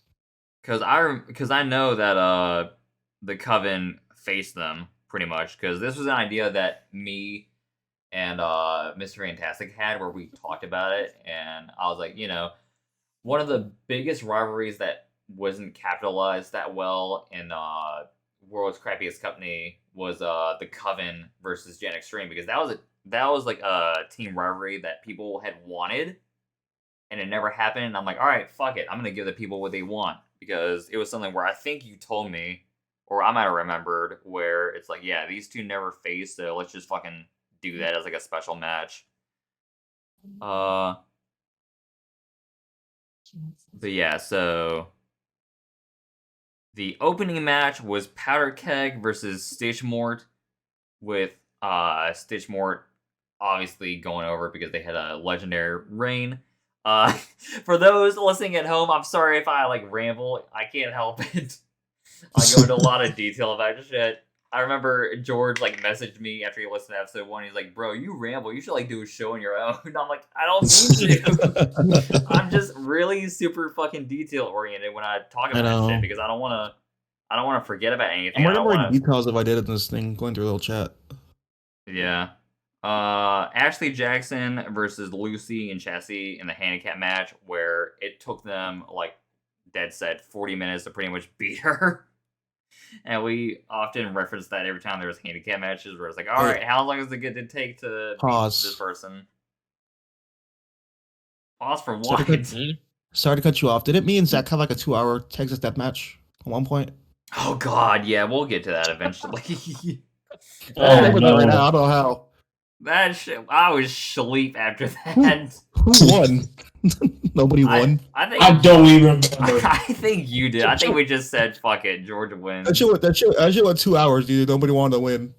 Right. Put that shit on 12,000. We fucking cut this shit off after that. We were like, all right, we're fucking done. That's why I remember. We could talk about that this episode. I just remember I had my own tag team. I don't know. All right. Jet Hunter versus Tony the Disciple, so for the mid-card title. Can I ask you a question, Zach? Can I ask Zach a question here? Yeah, go ahead. What was the gimmick behind Tony the Milkman? So that was one of the ideas I brought in. Yeah, that was a pre-established. Yeah, that was a pre-established character. I think Noah can go more into detail about him than I can. It's sort of. There was a couple of different inspirations for it. Yeah, but yeah, it kind of just came out of like the idea of just an older guy, that veteran guy, and like what's more what's more like that than a milkman. I had a couple of different inspirations for it, but I just felt like this would be a good person to bring in that mid card range. So I felt like this is where he belonged. Go ahead, Zach. Yeah, no, I'm fine. I'm trying to remember who won between Jet Hunter won. Tony. Okay, Jet Hunter won. Okay, yeah, because I was about to pull up the pay-per-view because I didn't remember offhand. Dark Clown versus Sid Barrett in a Deathmatch King finals for the Deathmatch Championship. Did Sid? I think Sid Barrett won because he was the Sid Barrett won. Yeah, he was the inaugural Deathmatch champion. It's funny because he beat Iron Manzi in a match, and I fucking turned on him so fast. I became Manzi's fucking #1 fan after that match. I was like, fuck you, Sid Barrett. It was so funny because it looked like I was trying to hype up Iron Manzi so bad, even though he was getting his ass kicked and he didn't have a chance. But at that point I was too dedicated. I was like, I gotta go full blown fucking Mean Gene and be like, yeah, see, obviously the strategy is that he's trying to tire him out, that way he can win. Some bullshit like that. And he fucking won. It's like, fuck you, Mean Gene. Fuck you. I don't recognize you as my champion. So I was looking for any way to fucking get the title off of him after that. I'll admit I was pretty petty about it, but it was something where and after that, I became Iron Manzi's #1 fan, and that's when I started doing the rivalry between him and Ferguson Gray. Oh yeah, this match. So this is the match I said that I always go back and watch. Strawberry Suki versus Carmella Knockdown for the Femme Fatale title. This match was so fucking crazy that I ended up using snippets of it for the Top Tier Tuesday intro when I started doing that. This was something where, yeah, Carmella was in her human attire, so this was.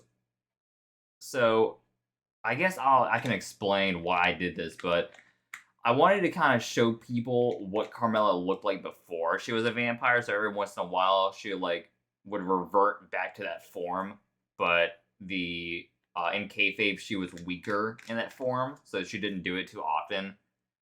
And I kind of modeled her off of Abby from NCIS. So she had like dark hair. She was kind of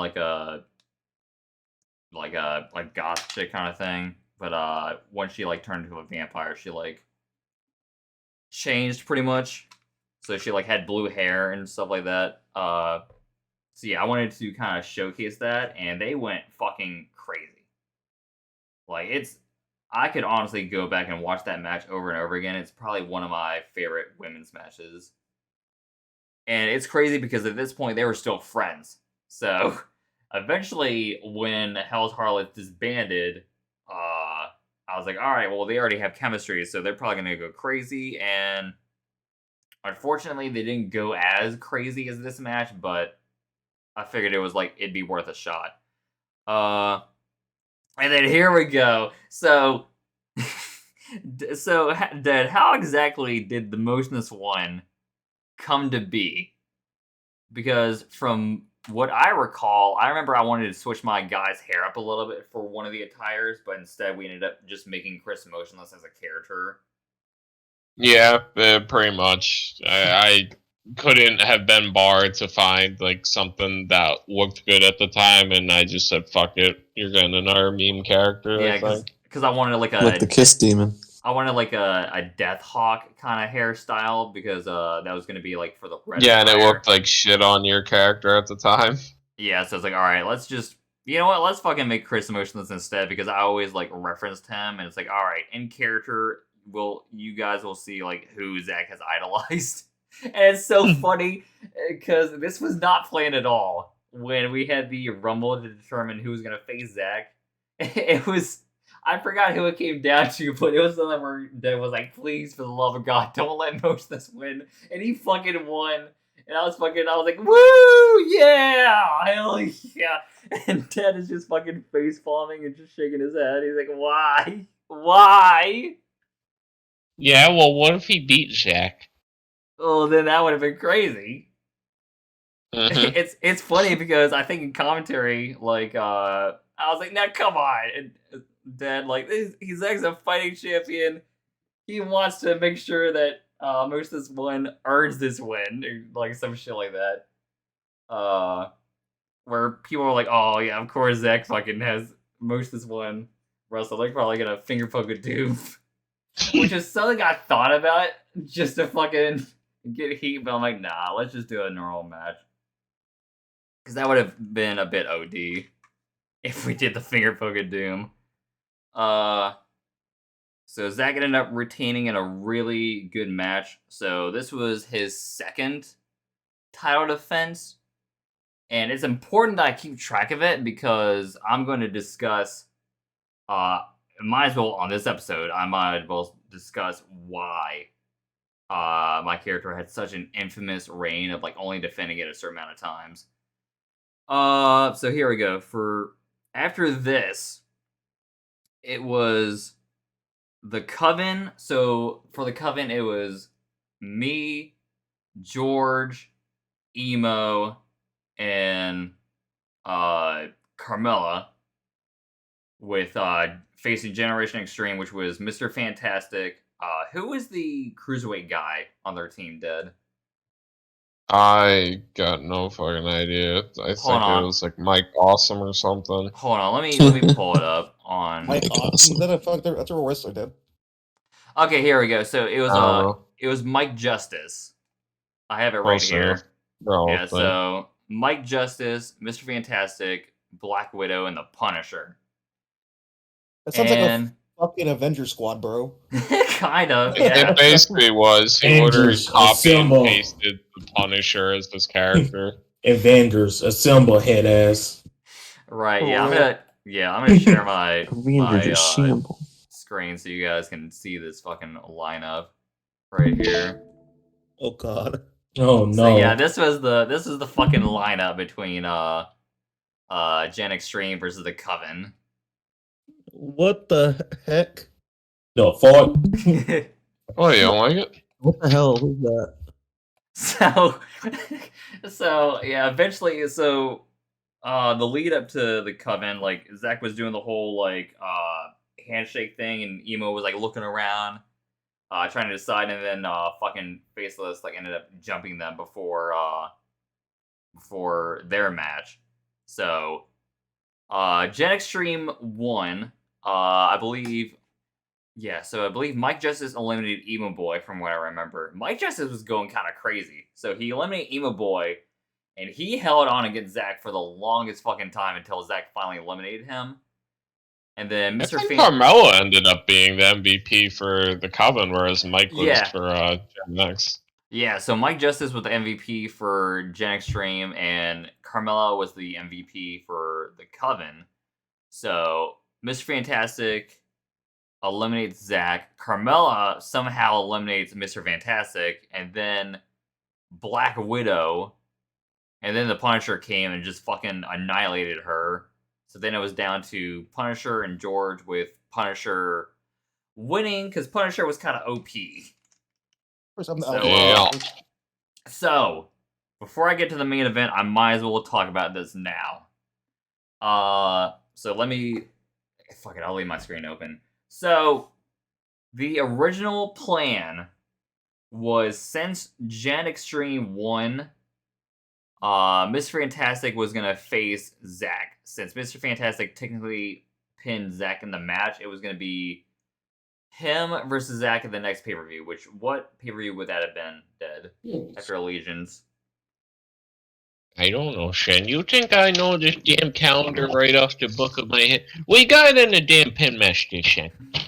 Ultimate Defense. Yeah. Look in the damn GM chat, son. It's in the pin message.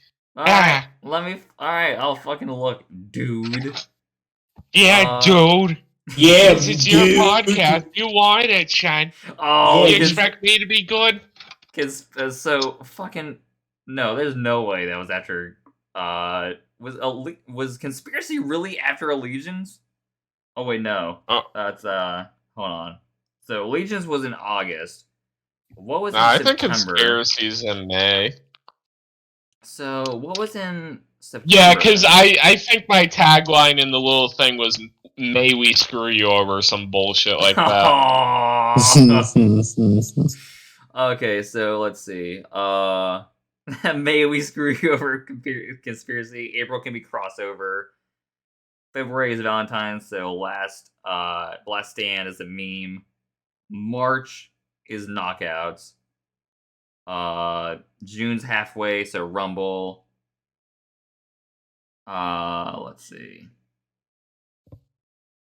I still don't know which one it is, you piece of shit. We're in August right now, so September's fucking pay-per-view, buddy. I don't see it. Oh my god, there's no way you're this fucking brain dead. Well, he went to Clown's Calls. Come on, bro. Yeah, well, yeah, that is true. I get read.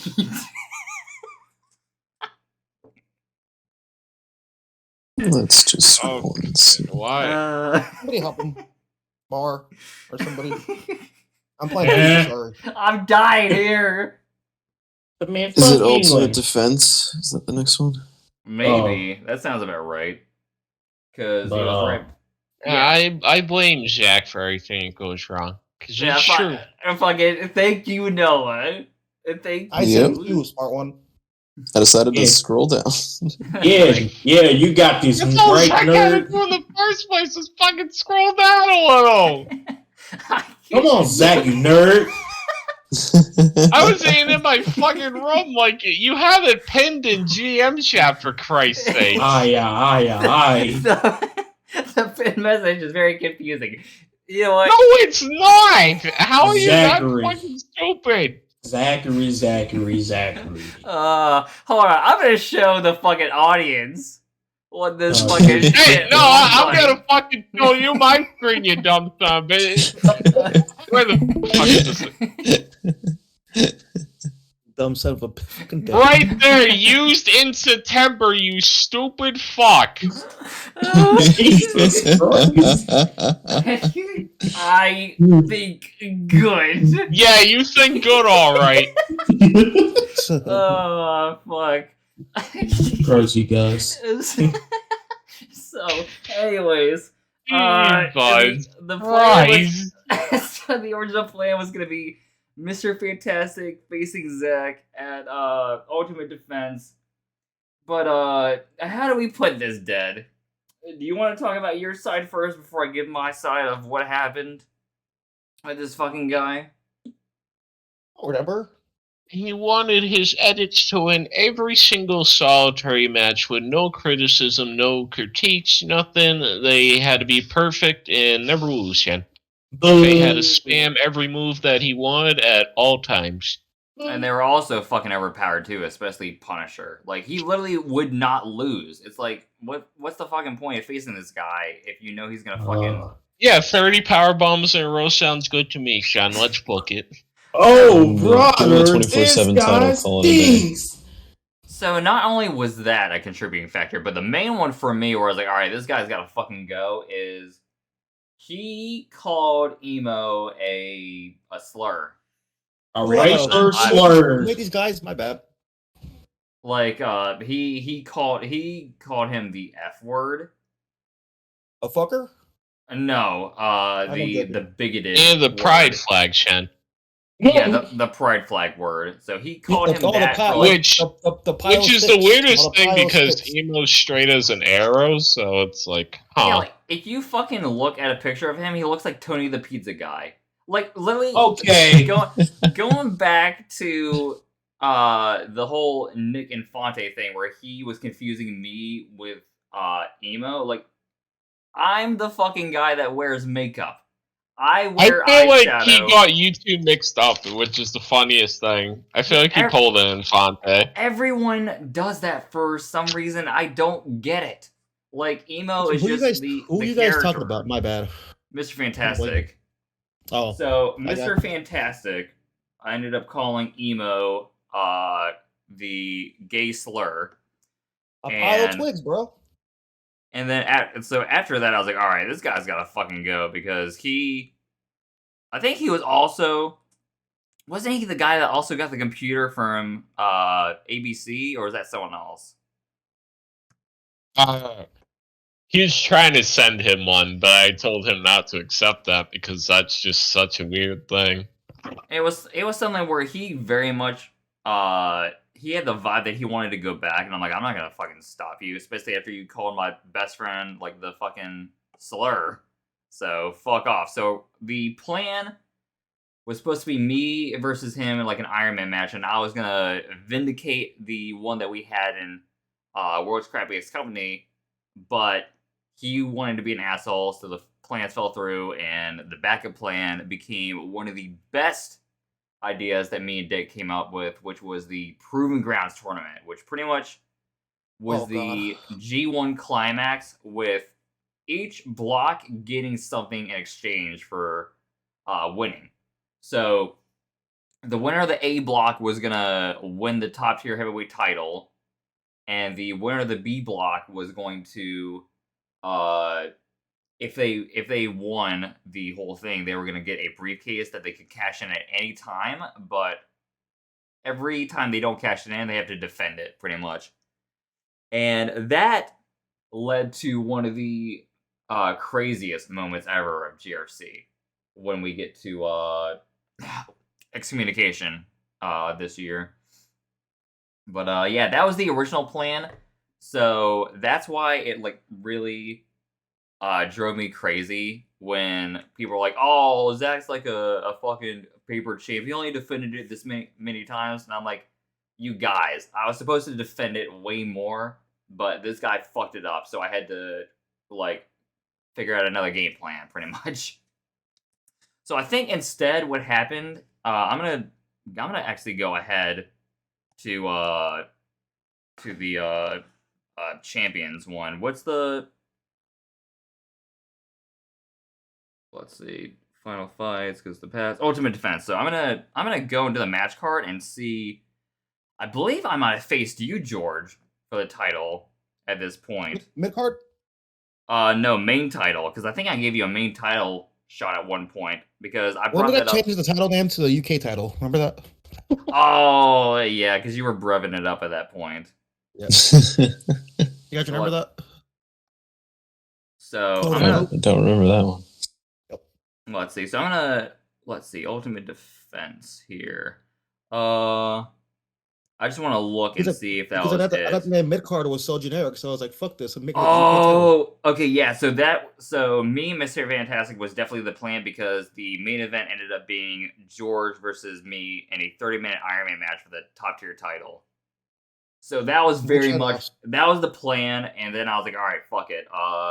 George hasn't really had a shot at the main title after the triple threat match, so I'm gonna give it to him. That was the quote unquote end of the best spot machine.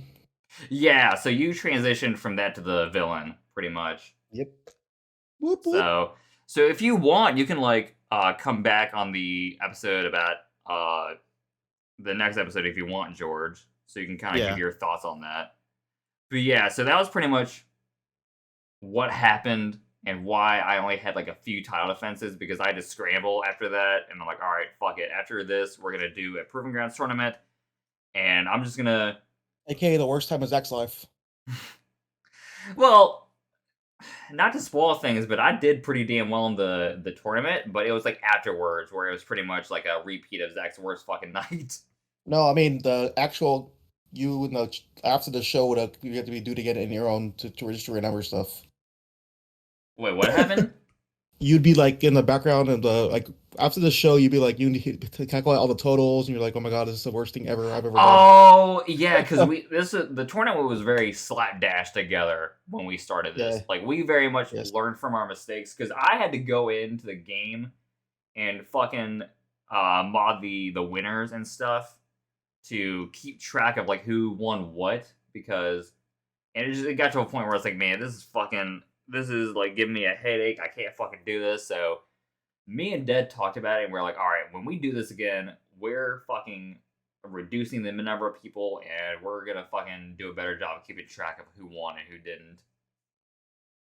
Because it was getting too much for me to handle.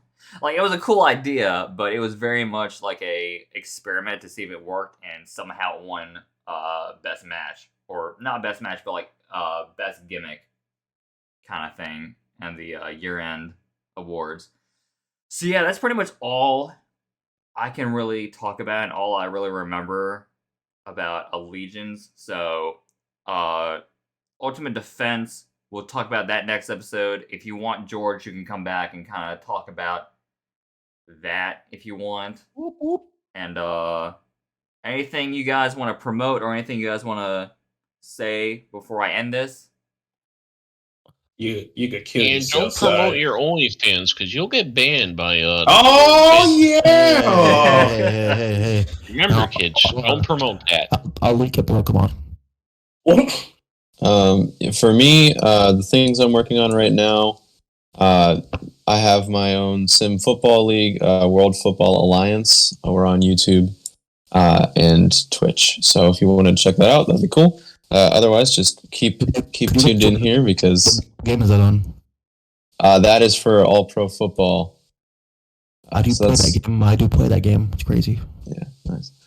Yeah, so that's what I'm working on. But otherwise, just keep tuned here because these guys are doing good work, and I'll be back eventually. All right.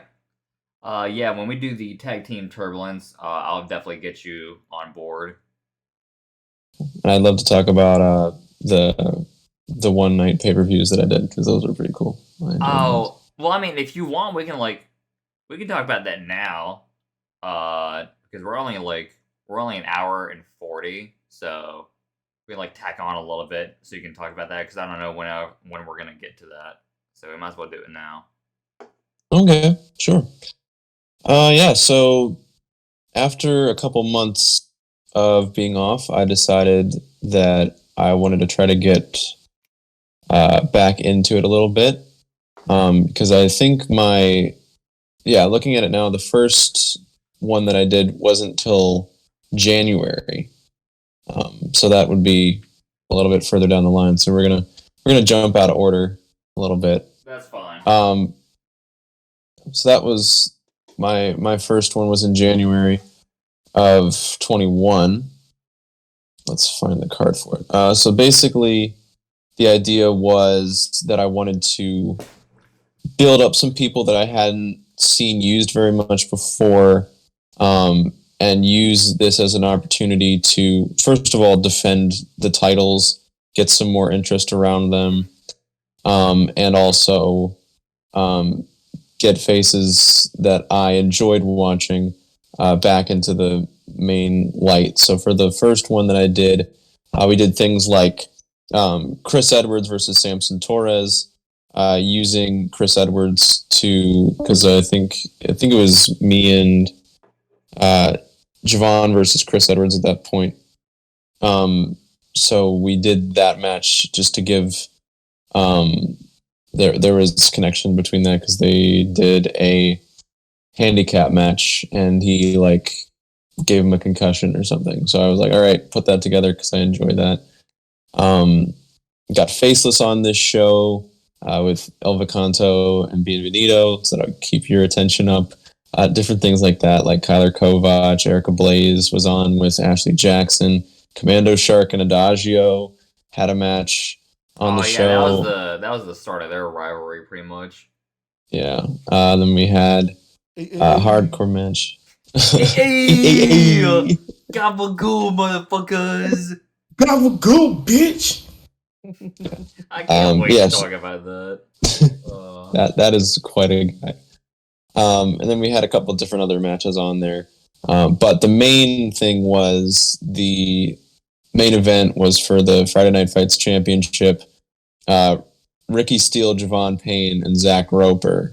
Oh yeah, because this was the gimmick where Zach was like, "Yeah, I'll let you in the match if you have me on board because statistically there's 2 Tuesday guys. We have a better chance of winning the title." And that backfired on Zach's face. Yeah, I definitely wanted, once you gave me the idea of using Zach in the show, I was like, yeah, I'm definitely going to use Zach on the show because it's debatable, but I feel like Zach is probably the biggest name that we had. So get the biggest name.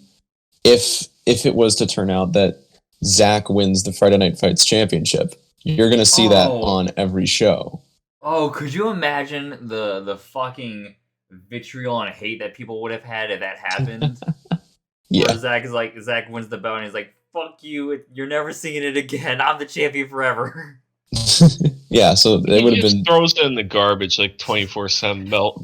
Probably, but yeah, you never know. And then if it goes on his office. If it goes on Ricky Steele, it's kind of the same thing because now he's got to win over Zach. Right, exactly. So that would have been something to build. I let you in the match. Now you lie down for me and you let me win. So either way, that's getting a big shine on Tuesday. And if it goes to Monday, then it's on my guy, so I can do a lot of work with it. And I know Monday we'll use it to boost it up because we had already started talking about it. Yeah, so all things considered, it was probably a good idea that the Monday guy won. Yeah, I mean, either way, but I think that worked out really well, and that was a really fun time.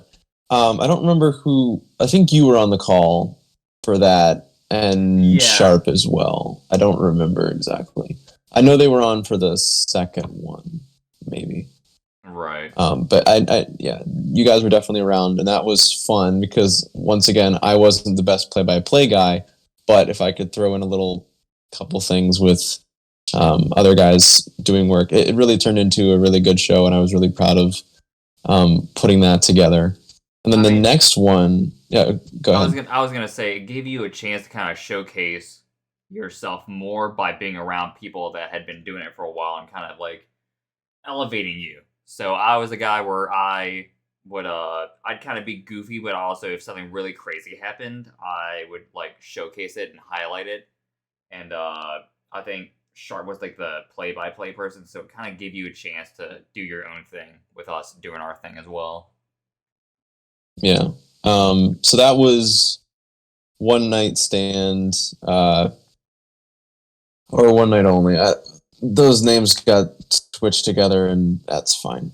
I I didn't really get it.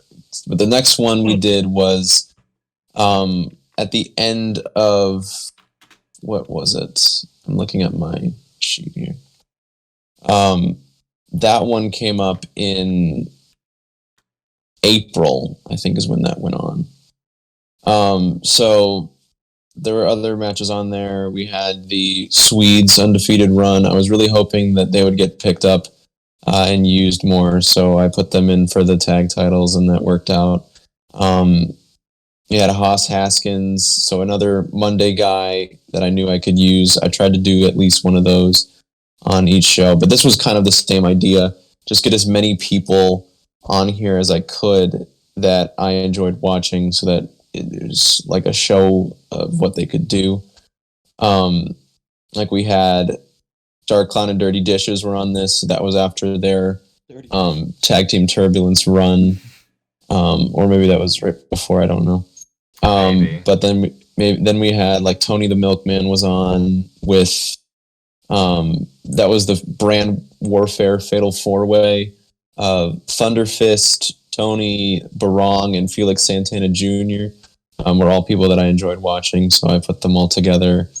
I put Commando Shark and Miami Machine together because that was going to be one of my big tag teams I was going to run with. And I ran with them pretty hard on Tuesday after you told me that. Because you're like, I've seen you guys stop.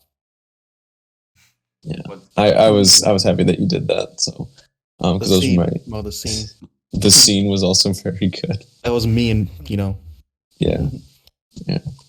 And then we had a draw for the Smash Mouth title, which was my hardcore belt, between my boy Chocolate Thunder and Doom. That was interesting. It was like in a cage, and like I think that might have been Last Man Standing. And then like they both didn't get up. It's like, okay, sure. But then we had the game does that sometimes. Yeah. And then Ashley Jackson won the women's championship, or she retained it. I don't remember. And then I think we had a number one contenders battle royal because I think Javon was off doing something with the belt. So we did a battle royal. There was like a whole lot of people in that. Like I know, Commando Shark was in it. I put Noah in it because I thought that would be interesting if he was able to make it all the way. El Vicanto was in it. Montadude's in it just because he wins battle royals. Adagio was in it. There was a bunch of different people in it, and then Nick Royale ended up winning for Monday. So that started that feud up between them and the Siege, and Nick Royale actually winning the Friday night belt, and then coming back, and so there was a lot of fun stuff going on. I really enjoyed doing those, and I'm glad that I was able to do them. And I think that it got some people on the shows, which was cool. But yeah, so I like I said, I really appreciated Dead letting me do it at the time I said that, and then you guys coming on and doing it with me, because that was always going to make the best product. So I don't know if you remember much about it, but if you wanted to talk about what you remember from those shows, I don't know what you remember. I'm gonna be honest, I don't remember a whole lot of it. I just remember you telling me that Commando Shark and Miami Machine are like a goofy team, and I was like, all right, say less. I really pushed them hard. Adagio Rossi and Commando Shark was something where I was like the battle of like it was the perfect dichotomy of the biggest heel in the company taking on the biggest baby face of the company, because Adagio Rossi far surpassed Zack as a heel. And it was something where like Commander, I Commando Shark endeared me so much that I started pushing him, and of course I've always got to put my own spin on something. So I'm like, what if he ended up becoming like Gorgura, the VTuber's like biggest fan, and I just ran with that shit. Yeah. And that's pretty. I think that's skyrocketed him. Yeah, I think that's your strength, just being willing to just do something stupid and just roll with it. And it's. Yeah. I was gonna say, I always like. I have so many ideas I want to do, and sometimes they work, sometimes they fall flat on their face, and if something doesn't work, I quickly cut it. But the stuff that does work is stuff that I'm always surprised works. It's like the thing I was like, oh, people are probably going to hate this. It's probably not going to go over well, and people are like, oh, that shit was pretty cool. I'm like, oh, okay, well, let's continue this then. Because if I'm entertaining myself, then I have a feeling that people are being entertained as well, so that's... I want to at least convey that when I do that. But yeah, I feel like that is a good way to end this. So we will see you guys for episode 4 at some point, maybe the beginning of the new year or whatever. And we will be talking about the road to GRFC Ultimate Defense, where every title is on the line. So until then, guys, as always, my famous catchphrase that everyone loves, rock out, scream, cuckoo, bye-bye.